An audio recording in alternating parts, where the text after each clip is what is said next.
Ito mga kasagol, oh. Ang laking pugita, oh. Diba? Oh, mga kasagol. No? Aba yung mga kasagol kung anong luto ang gagawin ko nito. Oh, sarap to ngayon. Ito mga kasagol, oh. Pupukin ko muna ng martilyo itong mga ano niya. Mga galamay niya, oh, para lumambot. Diba? Yan lang ang sikreto nito para lumambot kasi matigas to, eh. Yung iba, matigas pag nagluto nito, yung iba, matigas raw. Ang sikreto nito, pupukin natin itong mga galamay niya dito, pati dito ang katawan niya.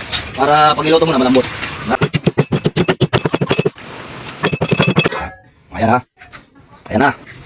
Pinakulong ko muna saglit lang pakulo nito. Gumanyan lang siya. Ako, taon naman ito mamayang kaldero sa kakanin. Ang purpose nito mga kasagol, kaya ko pinakulong para lumabas yung sarili niyang tubig sa kanyang katawan. Ganon. Diba? Yung mga kasagol yung pinakulong kanina, no? Bukita. Ang gawin ko ngayon, ihawin ko. Yan. Magkaroon siya ng kaibang lasa, mabango. Magkaroon siya ng aroma, mga kasagol. Inihaw na pugita. Ha?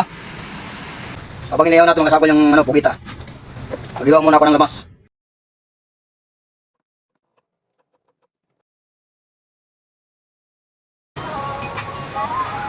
Pwede na to mga kasagol. Oh. Pwede na to, oh. Inihaw na pugita. Oh, pero may gawin pa ko nito. Oh, ayan, oh. Oh, sarap.